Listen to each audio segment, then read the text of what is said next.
Babaeng dunay nervous breakdown, miambak sa dagat, patay. Lalaking nanghilamos na pusilan patay, human mapagan sa away sa iyang mga silingan. Surprise simulation exercise gipay gayon sa usa ka mall, upat ka pulis nagpakaron ingnon sakop sa Martilyo Gang.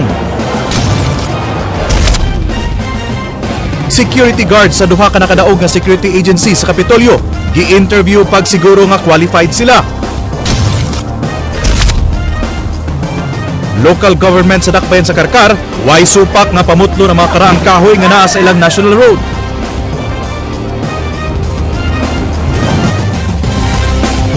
Maayong hapon Sugbo, Kabisayan, ania na ang mga balita uban ang kinatibuk-ang puwersa sa News 5 Cebu karong adlaw Huwebes petsa 7 sa buwan sa Agosto tuig 2014. Ako si Glenn Soco. Inyo sabing madungog samo ka sa Radyo 5 101.9 News FM alang sa mas komprehensibong impormasyon. Ako si Georgia Herrera.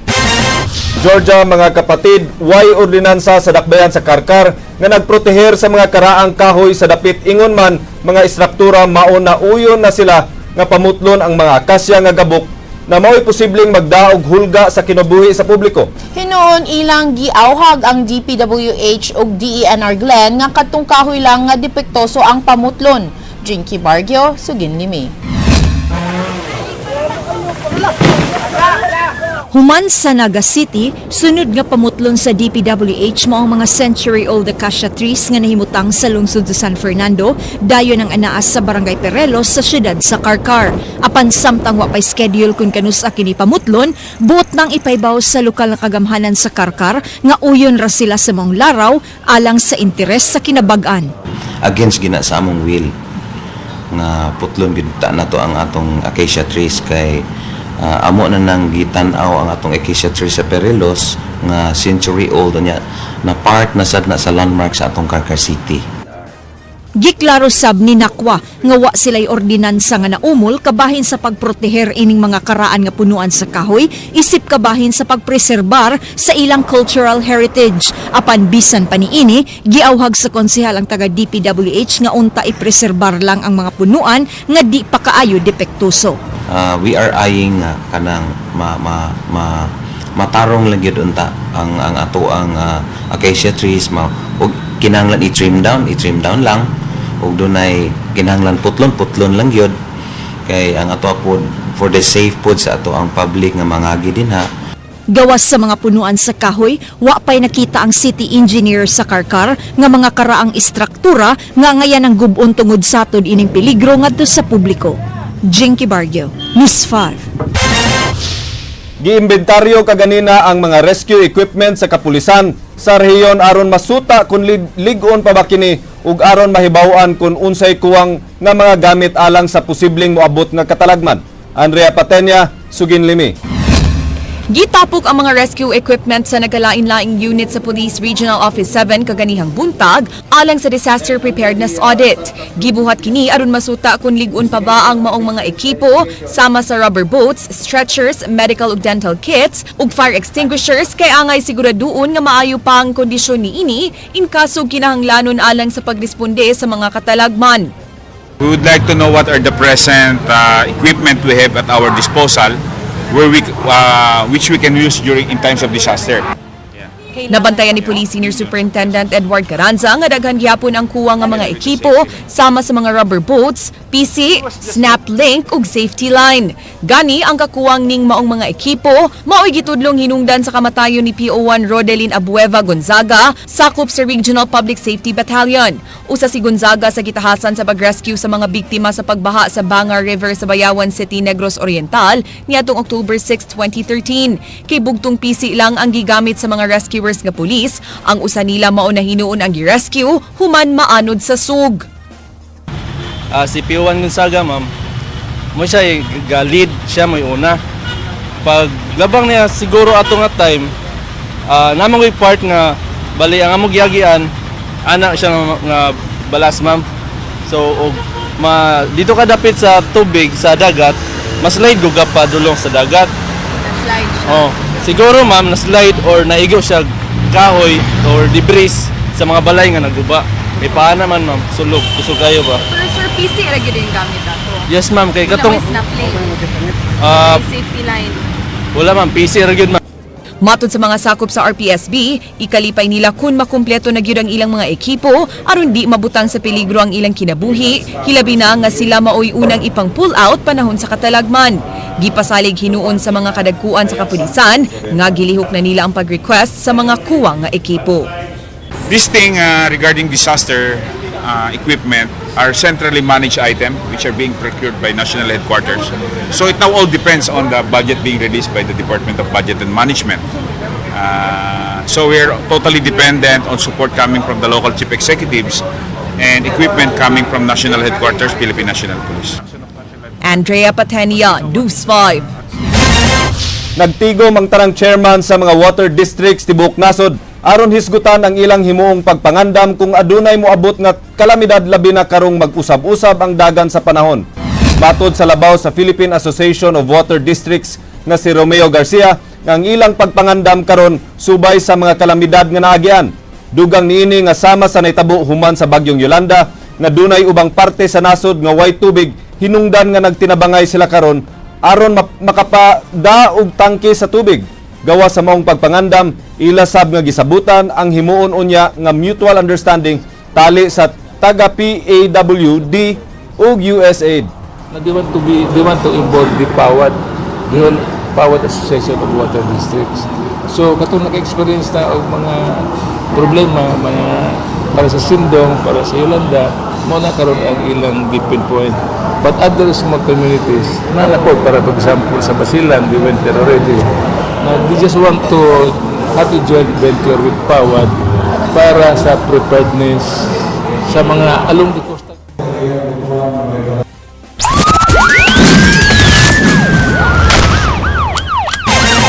Napagan sa away sa iyang mga silingan ang 56 anyos nga lalaki nga dunay diferensya sa iyang pananaw. Jinky Bargyo, Sugin Limi. Nahagba nga wa nay kinabuhi dinhi atubangan sa ilang Pinoy-anan sa Sitio Arco, Barangay Lahug, kining person with disability nga si Diosdado Simafranca, 56 anyos nga napusilan siyang silingan pasada alas 7 kaganang buntag. Nakalitan ang mga kabanay ni Simafranca kay igorang nang hilamos ang biktima dihang napusilan sa suspect nga si Antonio Kitar, anak sa usa ka kanhi pulis. Giingong nakalalis ni Kitar ang laing biktima nga si Michael Lagahit. Suod mga sila, magkukutwoy ko na sila sa una, ana ba? Kung yun may expect na yung ana, dyan na makuha na mong tiyo ba? Gikan po ba na sa Sonia, nagawas na siya, na yung istambayan ng diha, madyan na. Sila gahit nagkadugo sab human makaiagom og samad sa agtang, dali siyang natambalan sa mga sakop sa air-roof. Abi daw kami jara ba kay ana bari mga iyang kuang makuyo nga ay duwaan na nakil. Duwaan na bed, diana duwaan na. Pag ana ganyan dapitan ako, dibuto naman na. Mo to kaya nakuan ko buwang nga ni may.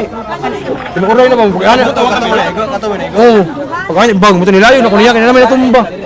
Base sa investigasyon, si Simafranca nga dunay diferensya sa pananaw maoy naigo sa bala dihang gipusil ni Kitor sila gahit. Karambulam na sila, mo to na nakita na rin pagumangkon. Nagduda siya, nakanay mo yung pusil, bunalan yung butilya. Ug katuging suspect jud bunalan sa bato mato nakadagan. Nadakpan rasabdayon sa mga sakop sa SWAT ang suspect, di nakuha gikan kaniya ang snub-nosed revolver nga gigamit sa pagpamusil. Paano na bahad ba? Ikaw gibaharan. Ayaw basahin lang yun. Ikaw dito tayo ba? Jinky Bargyo, News 5. Kawa mahunong dihang gipara sa pulis patong-patong nga traffic violations na hinuon ang atubangon sa usa ka taxi driver. Ryan Sorote, Sugin Limi. Gida dinhi sa Talamban Police Station ang taxi driver nga si David de la Cruz human ma-intercept sa kapulisan human nandulan usa ka oras nga ginukuray. Unang gialarma ang taxi nga dunay body number nga 1605 nga gimaneho ni de la Cruz sa Mobile Patrol Group pasado alas 5 sa hapon kagahapon kay wa kini mihunong diyang gipara sa mga pulis mo nga gialerto ang tanang police patrol ingon man ang mga sakop sa sitom. Padung sa uptown area ang maong taxi ug pipila ka minutos nasigpatan kini sa Maydan Iscarrio. Bagan kay enforcer gikan sa Capitol din Iscarrio nabot sa pag-ibig nga ri hantod na nga ri padung sa Talamban gipara siya sige wa gid siya ni urong nya ang iyang alibay kay wa man kun siya kitag enforcer. Sa Talamban area na abtan ang mga taxi human matanggong sa traffic, din doon na kinisakay nga doktor kinsa magpatud unta sa North General Hospital. Gipaubo sa standard search ang taxi sa pagduda nga doon na kinigitagong illegal apan nasuta nga wa. Depensa sa driver nga normal ra ang iyang dagan ug wa gyud siya makakita og mga pulis og sitom nga mipahunong kaniya. Wa may nimpara na mo na kay ang akong pasahero nagid sa front seat makasaksi gito. Nga wag himpara nako. So wa jud ka naglikay-likay sa mga pulis. Wala oy. Insaktor gid akong dagan. Nasuta sa sitom nga way sitom identification card si De La Cruz nga usa ka violation kini ang ilang gituoang hinungdan nganong wa kini mihunong. Mao nga gawas sa iyang no sitom ID violation nadugangan hinuon ang iyang mga violation og speeding away og reckless driving. Ako sa gipangutana nga nung wa siya makalukat og sitom ID nako daw siya utang sa sitom. Mao siya ngingon. Basin usa sa nang hinungdan nganong di siya mourong para dili siya maisiwan og sa ticket. Ryan Sorote, News 5. Gipaabot pa sa hepe sa Regional Investigation and Detective Management Division Region 7 nga masumite og formal nga reklamo si Lapu-Lapu City Director Senior Superintendent Armando Radok batok sa tulo niya ka mga kanhisakop nga gipangrelibuhan human pa sa ngiling drug protectors. Sa phone interview kang Radok, gipahibaw ni ini nga duha ka buwan na diay nga girelibuhan ang tulo niya kasakop tungod sa maong aligasyon din mismo si Lapu-Lapu City Mayor Paz Radasa ang mirekomendar ni ini. Di ibutyag ni Radok ang ngalan sa tulo ka pulis ug igura kini niyang gipa-resign. Gingong di pa siya makapasa ka og formal nga reklamo hantud nga di siya makatigom og igong di ebidensya aron mapatud-an ang akusasyon. Samtang gipasabot sab ni Police Senior Superintendent Ray Lyndon Lawas nga di masugdan ang pre-charge evaluation batok sa tulo ka pulis kundi sab makasangat og sumbong si Radok. Police personnel who are reportedly and allegedly involved in some illegal activities like protecting some illegal activities in Lapu-Lapu. That's why we have yet to receive the recommendation. It shall be subject to approval of our command group regional director. And based on that one, we will be conducting an investigation. We would like to find out the reason why they were relieved, so that we will have a premise on where we are going to conduct our investigation. Of course, we will give them due process. Tulo ka mga pulis sa dakbayan sa Talisay girilibuhan human malambigit sa ginadiling drugas ug aron mas epektibo ang ilang operasyon batok drugas. Ilang gilimpyuhan ang nakababag sa dalan sa mga istruktura sa Barangay Tangke nga giilang numero 1 suyupanan ug kuhaanan sa mga ginadiling drugas sa Talisay. Jinky Bargio, Sugin Limi. Nagbagulbol ang pipila ka mga residente sa City Umagay sa Barangay Tangke sa Dakbayan sa Talisay, human may pahigayon og clearing operation ang Talisay City Police sa lugar. Wa mo supak sinang Amalia sa gihimo sa mga pulis kay nakita niya ang kaayo nga hatod sa mga operasyon, diin gipanguha o gipangtangtang ang mga nakaalis sa ilang agianan. Saktom sana ang paglimpyo sa mga pulis nga giunahan ni sa hipi. Ang tanan jud buhat sa pagkuan, ang tanan na lang jud. Ari gikan sa Kilawan nga ring adto ana. Kuanan jud na di nangaway maka-display jud sa kasada. Apan ang barangay konsihal nga si Ralph Ayan Oka nasagmuyo sa gihimo sa kapulisan. Gihulagway pa niya nga ang gihimo sa mga pulis usa ka matang sa pagpangharas. Kung nihatag sila namo mga pila lang ka kuan bitaw murag permit or nga higayon sa namo nga moadto sa mga tao nga makaandam ang mga tao sa pagguba. Og ang pagpaguba sa dapat tanan-tanan jud. Gipasabot sa hepe sa Talisay Police nga ilang gipahibaw ang mga residente sa maong lakang. Tuyo ini maong paghatag og saktong agianan sa mga otoridad panahon sa mga drug operation.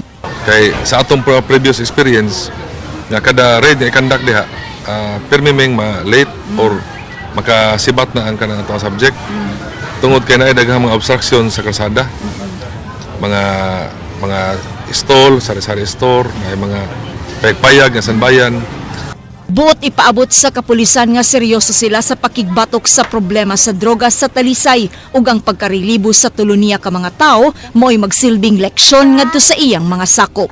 Warning on their side but on our part kanang releasing the burden ba kay og ato silang ipabilin diha nga wa man sila nakatabang nato sa atong kumpanya sa drugs, might as well nga ato sila ibutang dito sa kanang opisina nga basig effective sila dito.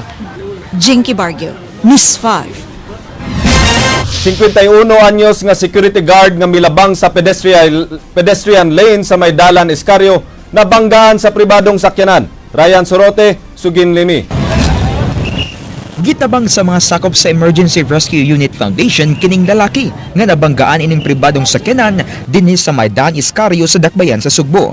Milabang ang biktima nga si Jerry Alba, 51 anyos, o sa ka-security guard subay sa pedestrian lane dihang gidaro sa sakyanan nga gimaniho ni Philip Anthony Muana. Ito po, ano may ato? Huwag ko kabalo kung naawag ko. Agidas magalang ko kalit. Matud sa nakakita nga kusog ang impact sa pagkadumboy sa biktima, hinungdan nga nalamba kini sa kalsada. Migawa sa investigasyon nga paingon sa Kapitolyo ang sakyanan ni Muana taliwa sa nahitabong bugat nga trapiko sa lugar. Giingong naapeke si Muana ug wa na kini makahunong dihang miagi sa ingatubangan ng biktima. Sa among initial ako ni sir, dili ni siya gikan sa pedestrian, nilabang ni siya. So karon mo siya kakita day nga nag-going ko ang sakyanan. Diha siya glapang gid ba. So wala ka pugni sa ato kung driver nga na usog na sila yatatan. Pahimang no sa sitom sa mga driver nga mo minor umuhunong yun, higayon nga dunay mo labang hilabi na sa mga pedestrian lane. Giangkon sab sa sitom nga daghan gyud ang mga driver nga di mo tahod sa maong lagda sa trapiko alang sa mga pedestrian. Hangyo na lang sab nila sa publiko nga di magpataka og labang og sa mga pedestrian lane na lang aron malikay sa disgrasya. Dapat kita ang mga driver nga mohunong kita kay yung pedestrian lane mo ni siya indicated nga nanay mo barog diha. Dapat ang mga motorista mohunong ta mo gibuhita sa mga pedestrian. Ryan Sorote, News 5. Babaeng nag-antos sa sakit nga nervous breakdown misaka sa Marcelo Fernan Bridge ug miambak sa dagat. Gideklara kining dead on arrival sa Mandawi City Hospital karong hapon. Ang eksena sa paghawa sa maong babae nasundan ni King Perez. Daling gitabang nining duha ka lalaking residente kining wa dayon mailhing nga babae nga nasaksihan nga miambak gikan sa babaw nga bahin sa Marcelo Fernan Bridge sa may habig sa Dakbayan sa Mandawi. Ano kanina na mga kuno ng beer, dana no gunita na tindog. Una pag hintog pa man siya doon. Pagtug pa nakapakapa mga robos niya naguna ang iyang DL. Inguna na ko nila hugbong duol ko. Pag duol ako, patano ko sa dagat dito may nagkato siya nagkuba. O to ning tawon ni hugbit ako kung kauban diri nga. No ni tawon liat. Sa luwason. Pero kami sa kuan sa Baroto ang gadto. Paghawas gikan sa Baroto, gipasuka ang maong babae nga wa nay sinina. Dughan na to ana. Ano babae mo rin? Among bae. Babae ba? Dughan. Sininae. Gisuluban kinig sinina og giguyod sa landong nga dapit. Nagsulirap ang mga mata ni ini ug wa magtingog. Dulan 30 minutos usapa miabot ang emergency rescue unit sa Dakbayan sa Mandawi. Ingon man ang kapulisan sa Opao Police Station. Gipulsuhan ra kini sa mga rescuers ug way gihimong resuscitation. Di pasab nila madeklarar kung buhi o patay ang maong babay. Sa wa pa mubiya ang erof aron dadon sa tambalanan ng babay, miabot kining laing babay nga nagpailang iyaan sa miambak. Giilan ni ini nga si Angeli ang maong babay nga taga Sitio Sibuya sa Barangay Paknaan. Matud ni ini dugay nang nag-antos og nervous breakdown ang iyang pag-umangkon. Asa una ko sir sa Manila ko da sa nag-eskwela. Nya kanang dalay kanang murag semestral break to da nya kanang nauli sa lasong sa gabi mo kasi nagdanan nga si St. Hilak nya wala gina sa uli ay kanang di na gid maayo nya manghapis. Iyang giangkon nga wa siya makabantay nga milakaw ang iyang pag-umangkon. Kay kung masulan kini sa sakit, kasagarang sa ilawom sa taytayan ra kini mag-adtuan. Mao nga dali siyang miabot sa nahitabuan human masayre ang taho. Anayidlip lang gimi kadiyot ba? Wag tang dayon ni kulasa naman to eh. Mun ang nangita namin niya. Giangkon sa mga sakop sa Opao Police Station nga walay tigbantay nga pulis sa ilawom sa Marcelo Fernan Bridge ug sa mismong taytayan nga ubos sa ilang jurisdiction. Hinungdan nga wa mabantayan dayon ang pag-ambak sa maong babay. So murag roving lang. Oh, roving lang. So wag yung standby. Wag standby. Sa taas sir. Gideklaraan sa mga doktor sa Mandawi City Hospital nga dead on arrival si Dimpas alas 2:45 karong hapon. King Perez, News 5. Gisukod ang katako sa mga gwardya sa usa ka mall sa Dakbayan sa Mandaue, pinaagi sa usa ka surprise simulation exercise nga gipasiugdahan sa Mandaue City Police Station karong hapon. Mayuban si Andrea Patenya sa maong operasyon. Kung planado ang mga simulation exercises nga gipahigayon sa ubang malls kaniadto, ang gibuhat karong hapon mao ang usa ka surprise exercise aron matanaw kung kahibaw ba gyud ang mga gwardya sa pag-identify og mga tulisan. Tagsa-tagsang gipasud ang mga pulis nga nagpakaron ingnon nga mga sakop sa martilyo gang. Ang uban kanila armado, samtang ang uban gitahasan sa pagpalit og martilyo sa hardware store nga anaa sud sa maong mall. Kay hinumduman nga pinalit sud sa mall ang mga martilyo nga gipanggamit sa martilyo gang nga nanuli sa mga mall sa kauluhan kaniadto nga nakadagit og mga alahas ug salapi. Mato ni MCPO Station 2 Chief Police Senior Inspector Miguel Andeza, 70% lang ang score sa mga gwardya sa maong mall, kay bisan og nasakpan ang decoy nga dunay dang armas, wa masakpi ang laing decoy nga nagsuroy-suroy nga nagbitbit sa pinalit nga martilyo. Initially, kinalang pagid og improvement. Kay natay mga initiatives sa atong gingon ako sa una pa lang na option, nakalusot na ang martilyo na gamit. So, any hard object na possible. So, ana gina sa hardware mo palit. Matod sa security manager sa maong mall, polisiya gid unta nila nga i-monitor ang tanang mamalit og martilyo sa ilang hardware stores apan na timingan lang karon nga wa mabantayi ang maong decoy. Meron kaming coordination sa mga tenant guards na pag may mga bumiling mga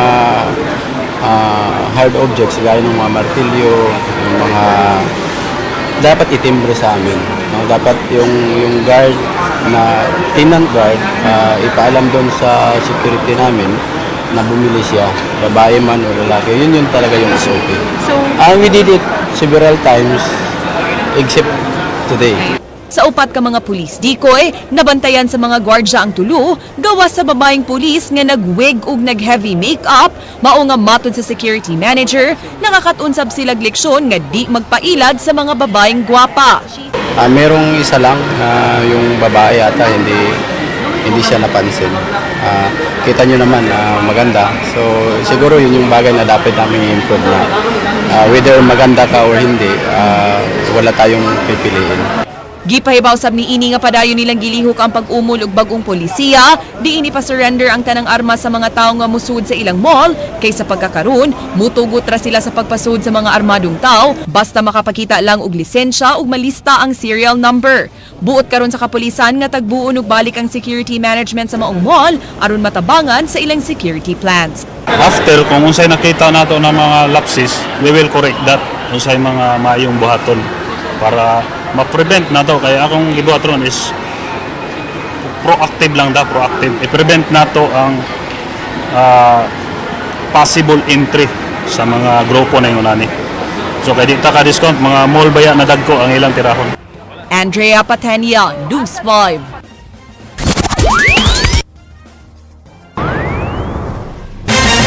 Hingpit na niyang mapanindot ang ilaw sa Marcelo Fernan Bridge habig sa Dakbayan sa Mandaue, human tuguti sa Metro Cebu Bridge Management Board ang Mandaue City Chamber of Commerce and Industry nga mapatuman ang Mandaue Bridge Park. King Perez, Suginimi.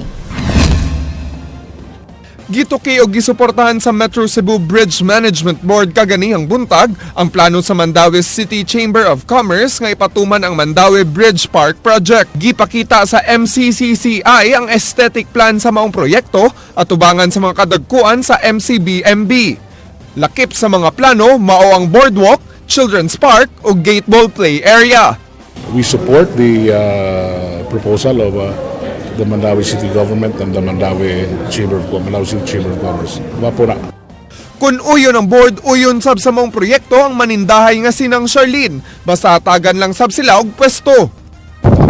Okay raman mi basta kaya tagaan sa mig amuang ka ng katindahan sad ba kay panginabuhi na bisan ni amuang sad ba. Gibana-banang mukabat og 30 milyones pesos ang pondo alang sa pagpatuman sa maong proyekto. Matud pa sa Mandaue City Chamber of Commerce nga nagkinahanglan pa og pondo ang proyekto. Giangkon sa usa sa mga board of directors sa MCCCI nga wa pa katunga sa estimated project budget ang kasamtangang kwarta alang sa proyekto. Funding is still up there. We're hoping that we can get donors and sponsors to from the private sector and also from the local government and from our national government to be able to support the whole project.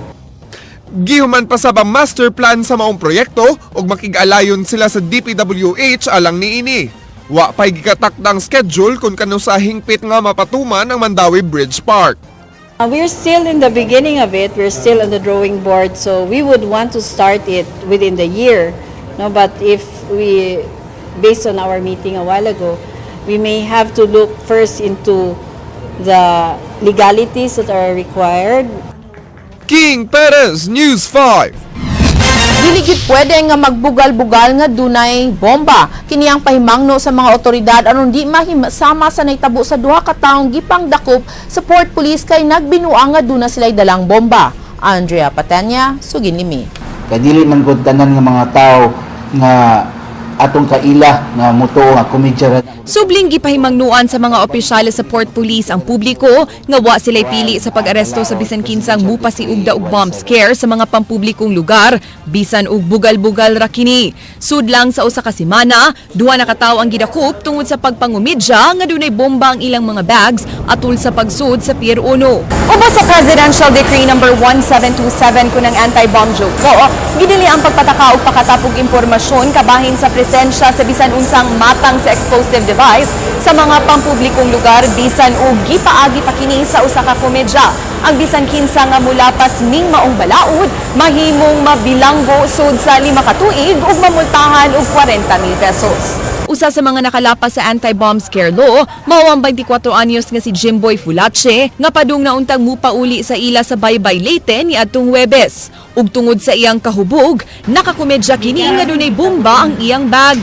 Di pa uli na rin lukat ng ticket nga para baybay nga okay ba o nga di pwede nga makumidya na diri ba. Oo, ito na tuyo ato. Kung giun sa mo pagkumidya diya. Wa po ka bantay ato naka singgit pa ko ato kay hubog-hubog mo ko ato. Samtang ni atong Martes, ang 40 anyos nga balikbayan nga si Charito Abaw ang gidakop human mibuhat sa samang komedya. Matud pa, una kining nagdumili sa pagpasud sa iyang plastic bag sa x-ray machine ug sa dihang gisita sa operator, mi komedya kining nga dunay bomba sa iyang plastic. Giingong dunay nakadungog nga mga pasahero ug wa makauyon sa iyang binuang. Giingnan na po siya balik nga ipaagi ang imuhang plastic pack sa x-ray machine. So, iyang gibutang pero murag nadismaya tingali to siya nga murag nalain siya. Ana siya nga, oh, naraba na bomba diha. Sumoto, pagkahuman, nakabati ang ato ang fresker, giingnan siya nga, ma'am, kay bawba ka nga, bawal itong imuhang gisulti. Matod sa dinakpan, wa niya tuyo ang amang hadlok ug giingong gipadako ra sa mga operators ang storya. Unsa man to ma'am? Nagkumidya ra ka ato? Kumidya ra ba? Kanang istorya dito nga, wala lang kaklisa ba? Hindi magayon na naibumba, hindi ako nga, lagi ba sinaibumba? Andrea Patenia, News 5. Ikumpirmar ni Governor Junjun Davide nga wa na niya pabalika si Vicente de Horas isip pangu sa Cebu South Bus Terminal. Gipaubos karon sa usa ka preventive suspension si de Horas human pa sa nginling nangulataw og illegal dispatcher sa terminal.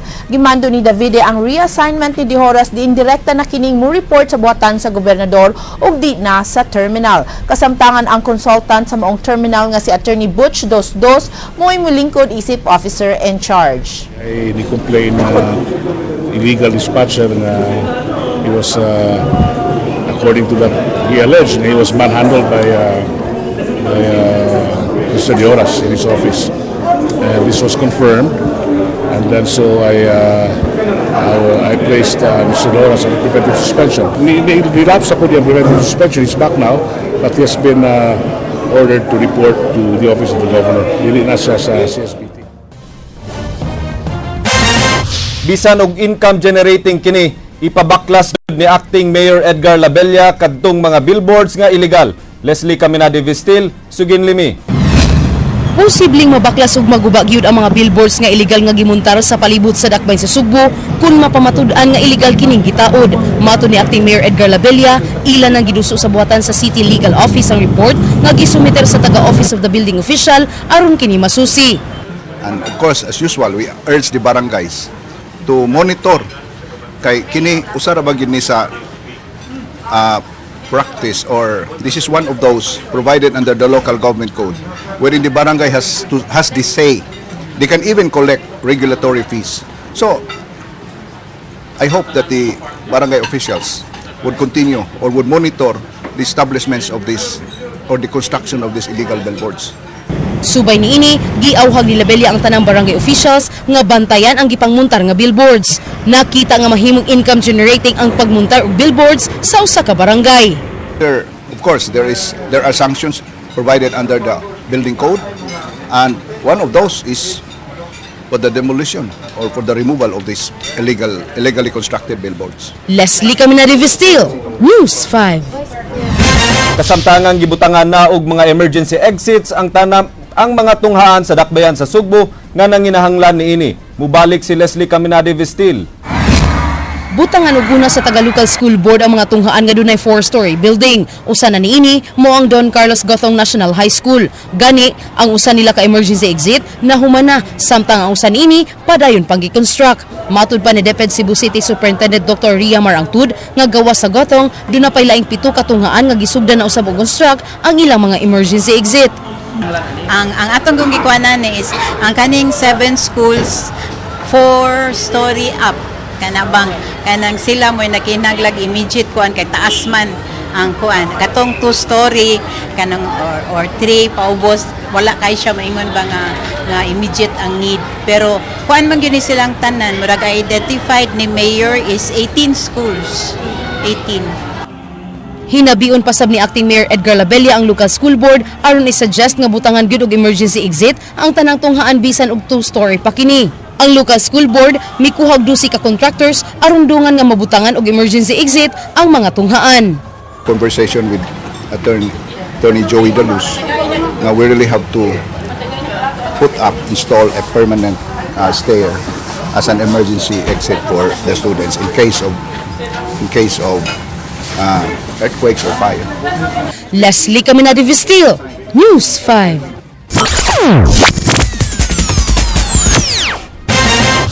Kasamtangan gipahigayon karon ang World Eskrima Championship dinhi sa Sugbo. Isip pagyukbo sa founder sa Eskrima nga si Kakoy Cañete. Ryan Sorote, Sugin Limi.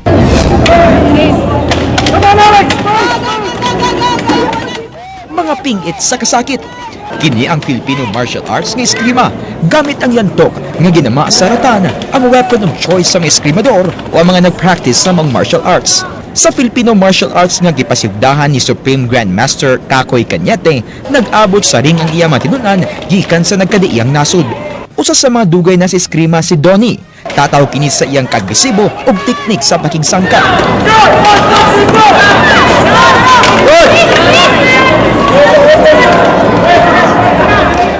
Wa sa pagpalupig ang iyang kaatbang mo nga miabot sila overtime, di nadugangan og 1 ka minuto ang 2 ka rounds. Wide draw sa eskrima ug kinahanglan dunay makadaog. Pasalamat ko sa kontra nga fight gyapon siya, parehas do ang gaabot nga we do our best. Sa pikas ring, nag-abot ang mga langyaw nga eskrimador gikan sa Amerika ug United Kingdom.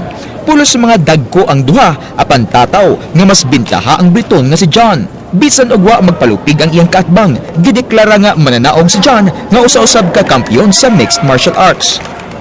Well, it's because of the training of Grandmaster Vicente Palombo and Supreme Grandmaster Kakoy Cañete. We look sharp all to them because the student will understand if the teacher allows him to. Pinagi sa tabang sa mga estudyante ni Kakoy, layo na og naabdan ang eskrima nga proudly Pinoy martial arts. Kiawhag sa mga langyaw nga grandmaster sa mga Pinoy sa pagtuon sa eskrima nga originally alang sa mga Pinoy. The Filipino martial art is definitely on the grow, and I'm so excited. And I'm a student of a Supreme Grandmaster Kakoy Cañete, and I'm just so happy that he's still here with us to observe this growth. Ryan Sorote, News 5.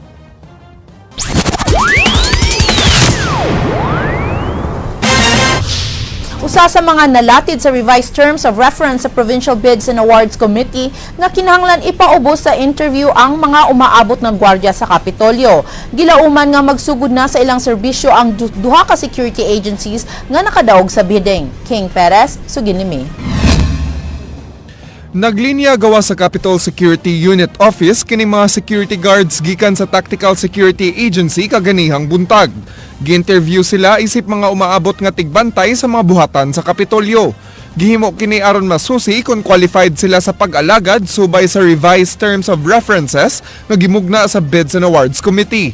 Gisusi sa bang ilang mga dokumento ug lisensya sa pagpanrabaho isip gwardiya. Tinguha ni Capital Security Unit Head Loy Madrigal nga ma-interview ang 111 ka mga gwardiya sa Tactical Security Agency ug 91 ka mga gwardiya gikan sa GDS Security Agency karong adlaw. Gihatagan na og authority sa Provincial Board si Governor Junjun Davide nga mo-award sa Tactical Security Agency alang sa pagpatrabaho sa mga gwardiya sa mga buhatan sa amihanang Sugbo, di na pilang Kapitolyo, ug sa GDS Security Agency nga mobantay sa mga buhatan sa Kapitolyo sa Bagatang Sugbo. Because we need guards to be very, very competent guards and kinig yung mga, kanag yung, kanang mga tarong. That's why they have to undergo this process. Ato lang is to make sure nga na agad ay kining kuan ma-meet na to ang TOR nga gi-require o mao nagpasabutan ko nila dito sa before bidding. Lakip sa mga qualifications sa revised terms of reference, mao nga kinahanglang di mula pa sa edad nga 40 anyos ang gwardiya ug nakatungha og usa ka tuig ug di mo menos sa 30 units sa kolehiyo. Nasangit niini si Rosalio Tagle, kinsa 8 ka tuig nang nagbantay sa mga buhatan ubos sa Kapitolyo sa wa pa may expire ang kontrata sa tactical ni adtong Hunyo. Matud sa Operations Officer sa Tactical Security Agency nga di daghan na masango sa qualifications. Iyang gibana-bana ang ana sa kapin 50% sila mga gwardiya ang nakatungha sa kolehiyo, samtang anaa lang sa napo ka gwardiya ang milapas sa pangyadaron nga 40 anyos. Hinuon buot nilang moapila sa terms of references, labaw na sa mga gwardiya nga nakatrabaho na sa mga buhatan sa Kapitolyo kaniadto. Anyway sir, kanang before ni pagkandak og interview, dire di Sir Loy amo na ning gi-repairdahan saya kay naman goy mga guards nato nga wala kabot og kanang college level pero na mamantay og 60 nga guards sa una. Nag-always ako nga naglantaw sila ha mga tubang sila ha we already develop a working relationship ani nila kay I know nga kamao maayos sila sweeto na I will talk to the committee sa kung see if there's any case-to-case basis lang na itong i-balance po, maybe sila 42 years old niya unsa man po ilang mahatag sa mua. Gipaabot na lang nga mapirmahan ni Governor Junjun Davide ang mga kontrata alang sa hingpit nga pagpatrabaho sa mga gwardiya. King Perez, News 5. Ipabol kang Toledo City Mayor Sonny Osmeña ang hukom sa Court of Appeals 19th Division sa pagpatuman sa 619 million pesos nga city budget karong tuiga. Natugutan ang petition for certiorari ni Osmeña sa gipatuman nga preliminary injunction ni Toledo City RTC Branch 59 Judge Hermes Montero subay sa kasong gisangat sa unom ka mayoryang konsehal nga mga kaatbang ni Osmeña sa politika. Kay nung duman nga nabaldado ang operasyon sa kagamhanan sa Toledo ni adtong buwan sa Mayo, humanpugni ang pagpatuman sa 2014 city budget subay sa gipakanaog nga preliminary injunction ni Judge Montero.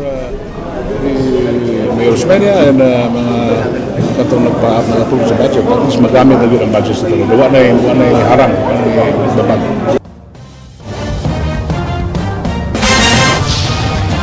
Giklaro ni Governor Junjun Davide nga dili maisip nga liability ang giingong 1.3 billion pesos nga accounts payable kay wa pa makumpleto ang fiscal year. King Perez, Suginlimi.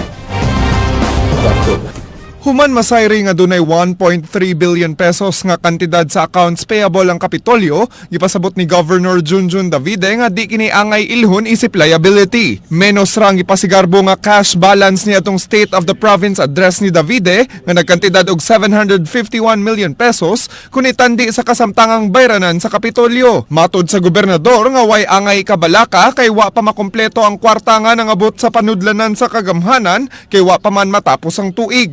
That's what we have available right now. kwarta nato, no. Gani mo request pa og supplemental budget ang gobernador alang sa pagpang-apod-apod sa anniversary bonus alang sa mga regular o casual employees nga moabot sa 15,000 pesos. Samtang 18,000 pesos ang madawat sa mga empleyadong nakaalagad na og kapin usa ka tuig sa Kapitolyo sa wa pa ang 445th founding anniversary sa lalawigan kagahapon. Ilan ang kabubuton sa paggamit. Hindi mo kagamitan. Sila mga expenses sa balay, sa eskwela sa mga bata, nila. Nayuman nila, ibayad sa utang. Dahil basta ko sa people kaniya. Anayon sa nalipay ko, ibayad siya sa utang. King Perez, News 5. Attorney Georgia, kani pwede na gamiton sa ice-cream. Pwede. Pero may nagit kay kag mo na imong gamiton, Glenn. Believe na kay ko nimo. Delikado kung kaning mga babae makamao mo iskriman, okay? Madlok man ka, ug di ka sad-an, wara na, Glenn. Lagi. Maugkad to ang mga balita sa Aksyon Bisaya, kini si Glenn Soco. Musunod na ang Action Prime. Daghang salamat. Ako si Georgia Herrera. Bisan asa, bisan kanusa. Kapatid, Kay di lang kutob sa balita, aksyon!